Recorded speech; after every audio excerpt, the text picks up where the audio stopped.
Kumusta? Mabuti! For today's video. Tamang gala na naman ang mga persons for today's video, pero bago yan ay outfit check muna tayo sa ating Disney princess na si Nilush. At ayun at may pasombrero pa na pang summer at daig pa nga ang hinukay sa baul sa kalumaan. Yung pagkasombrero niya ay parang banig at medyo naglalagas-lagas na nga din dahil gato na. Okay nga sana at bagay din kay Nilush, yun nga lamang ay hindi na magandang tingnan at ang isa pa ay may kadumihan na din. Pilit pa nga isinusuksok sa kanyang ulo dahil nakaulbok gawa ng kanyang buhok. At sabi ko nga palitan na lamang muna nung kanyang isinusuot at nagbago din naman ang kanyang isip kaya pinalitan din agad. At syempre nakapink na naman na jacket si Nilush at ayaw niya nga papalitan at nagkakasumpong. Minsan nga kapag meron siyang hinihingi ng mga bagay o pagkain na gusto niya na hindi agad naibigay ay nag-aatungal yan. At sa sobrang lakas nga niya na umiyak ay talaga namang maririndi ka at paniguradong yung iyak niya ay abot sa mga kalapit building. Araw nga yan na Sabado o Shabbat dito sa Israel at paglabas nga namin ay medyo makulimlim ang kalangitan. At dahil araw yan ng Sabado, araw ng kanilang pahinga dito sa Israel ay sarado ang mga tindahan at bihira lamang din ang nasa labas. Paglabas nga namin ay nakita ko yung basurahan na itinapon at sa tingin ko nga ay mukhang bago pa. Kaya sa isip-isip ko ay pagbalik namin ay titingnan ko at baka nga bago pa ay sayang din naman. At habang naglalakad nga kami ay nakita na naman ni Nilush ang kanyang best friend na wala nga kaalam-alam ang pusa na may lihim na galit sa kanya, ang kuting. At ang isa pa, ang kuting na ito ay may pagkamarites din kaya pala todo sipat sa pusa ay gagawa ng chismis na ang pusa daw ay buntis. Tula, berayon. Ekat nyo dat si berayon. Ekat nyo dat si berayon. Atrufa siya la zekatul.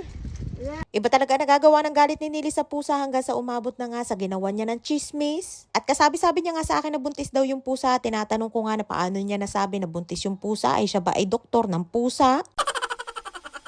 At ayun nga habang naglalakad kami ay bigla na naman nagkasumpong at ayaw niya daw pumunta sa bahay ni Imadora. Kung ano-ano na naman nga ang pumapasok sa isip niya kahit hindi ko naman binabanggit si Imadora. Ay loyo salaklom.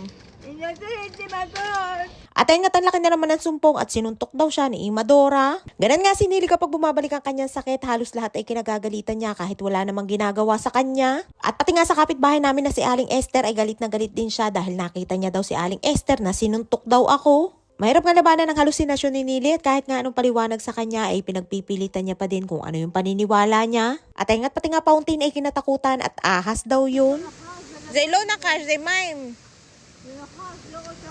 Hanggang dyan nga sa labas ay naghahalusinate si Nilush at pinagpipilitan niya na ahas daw yung fountain kahit na sinabi ko sa kanya na tubig yun. Kapag bumabalik nga ang sakit ni Nili ay isa yan sa kanyang halusinasyon ang makakita ng ahas. Ibon nga yung nasa video at hindi ahas at nagkataon lamang na napatapat yung voice over ko dyan sa may ibon.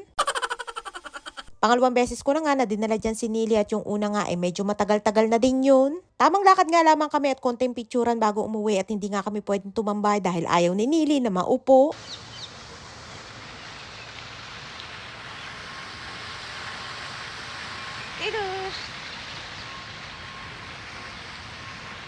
Araw nga na Sabado at maaga pa din kaya wala pa mga tao at kalimitan nga ay namamasyal at tumatambay dyan ng mga tao pagsapit ng hapon.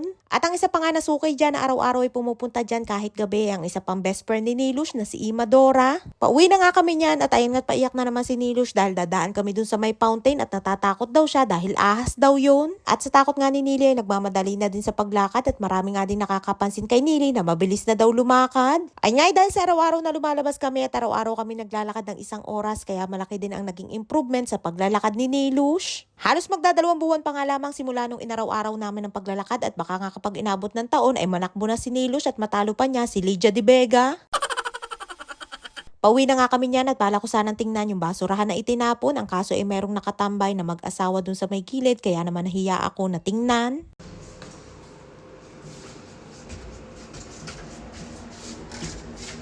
Diyan pa nga lamang sa may elevator ay nagsisimula na naman suminga si Nilush dahil sarado ang mga tindahan at wala siyang nabili. Ay nga't gumagalaw ang kanyang kamay at basta nga kumumpas ang kanyang kamay ay sinyalis siya na nagagalit siya. Teragi! Kapag ganun nga si Nilush ay lagi kong sinasabi sa kanya na kumalma siya at pagdating nga namin dyan sa bahay ay mas lalo pang lumaki ang kanyang sumpong. At pati nga yung side table na lagi na lamang nagpatak dahil sira na nga ay iniiyakan kaya sabi ko ay tatapon ko na lamang. Ay kunwari nga lamang na magtatapon pero ang totoo ay titingnan yung basurahan kung bago pa.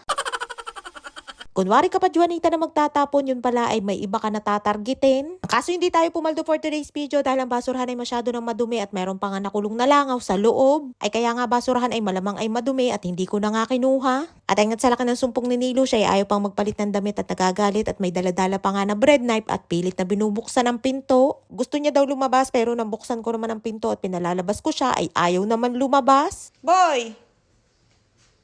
Boy, Nili! Ay nga tinatawag ko, tinahamon ko na lumabas ay dire-diretso naman at dead malamang. Kapag may sumpo nga si Nilo siya, tinatakot ko siya ay tatahimik lamang siyang saglit pero maya-maya ay balik na ulit sa dati. Minsan nga ay nagagalit din sa akin si Nili kapag may sumpong siya pero ang mahalaga ay hindi siya nananakit.